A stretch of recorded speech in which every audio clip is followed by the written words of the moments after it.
දිව්‍ය ලෝකෙන් පන්නපු මරණේ දූතයා.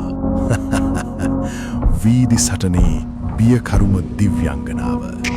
මේක නිකම්ම බයික් එකක් ගැන කතාවක් නෙමෙයි. මේක පාරවල් රුධිරයෙන් තෙත් කරන හයිපර් නේකඩ් ලෝකයේ ම්ලේච්ඡම ග්ලැඩියේටර් ගික්ෂතාව.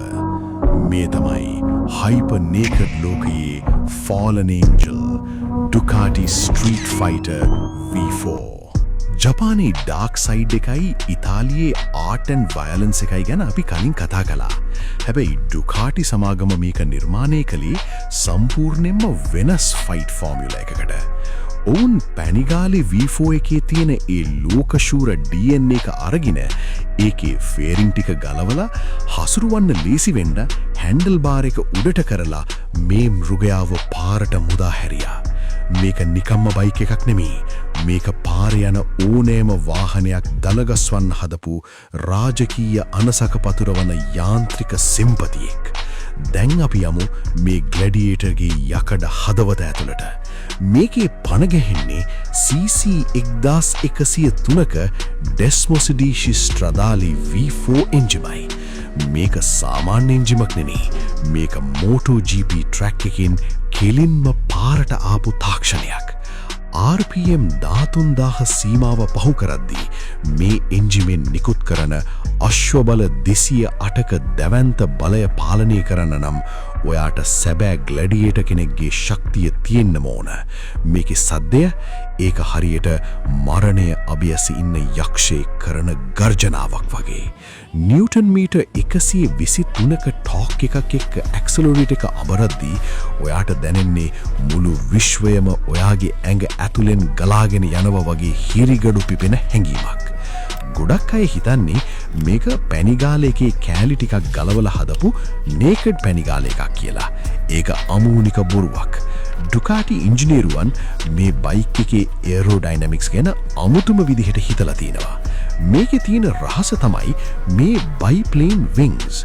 පියාපත් 4කින් යුක්ත මේ පද්ධතිය නිසා පැයට කිලෝමීටර් 270ක වේගයෙන් යද්දී කිලෝග්‍රෑම් 34ක ඩවුන් ෆෝස් එකක් ලබා දීලා බයික් එක පාරේ අලවලා තියාගන්නවා.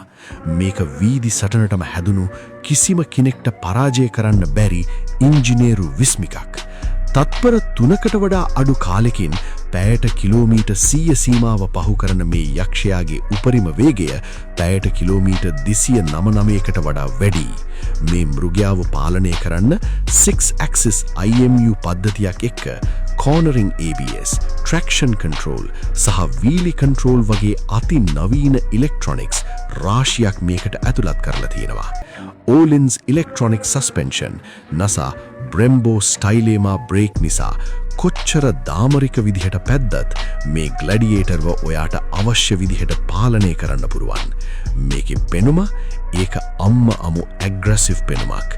මේකේ හෙඩ්ලයිට් එක නිර්මාණය කරලා තියෙන්නේ The Jokerගේ ඒ බියකරු සිනහව ආභාසයට අරගෙන. පාරේ යද්දී මේකේ තියෙන ඒ රතු පාට රාජකීය අභිමානය නිසා හැමෝගෙම ඇස් නතර වෙන්නේ මේ ඉතාලි සෙම්පතියා ළඟයි. මේක පාරේ යද්දී එන්නේ නියම පවර් ඩෙවිල් කෙනෙක්ගේ බියකරු ගාම්භීරත්වයයි. හැබැයි මතක තියාගන්න ෆාලන් ඒන්ජල් කෙනෙක්ව පාලනය කරන්න ලේසි නැහැ. ඩුකාටි වලටම ආවේනික ඒ අධික රත්වීම් සහ නඩතු වියදම් මේකේ තියෙන ලොකුම අභියෝග. මේකේ පෙට්‍රල් පිපාසත් ටිකක් වැඩි. ඒ වගේම මේක පටන් ගන්න අයට නම් හීනකින්වත් හිතන්න බැරි අත්දැකීම් තියෙන වැඩකාරයෙක්ට විතරක් පාලනය කළ හැකි මාරාන්තික ආයුධයක්. කලාවයි වේගයයි ම්ලේච්ඡත්වයයි එකට මුසු වෙලා තියෙන මේ වගේ තවත් ග්ලැඩියේටර් කෙනෙක් ආයේ කවදාවත් බිහිවෙන්න එකක් නැහැ. මේක සැබෑ යාන්ත්‍රික මෘගයෙක්. ඔයාට ඕනේ පාරේ යන හැමෝ එක්කම දනගස්වන්න පුළුවන් රාජකීය බලයක් නම් Ducati Street Fighter V4 කියන්නේ ඔයාගේ ඒ සිහින සැබෑ කරන එකම යන්ත්‍රයයි. ඉතින් යාළුවනේ ඔයා තෝරගන්නේ ඉතාලියේ මේ Fallen Angel Street Fighter V4 එකද නැත්නම් කලින් කතා කරපු ඒ අමුතුම Art and Violence MV Agusta Brutale එකද? ඔයාගේ අදහස පල්ලෙහෙන් කමෙන්ට් කරන්නත් අමතක කරන්න එපා. මේ වීඩියෝ එක ඩුකාටි වලටයි JDM වලටයි පිස්සු වැටුණු හැමෝටම පේන්න ෂෙයාර් කරන්නත් අමතක කරන්න එපා.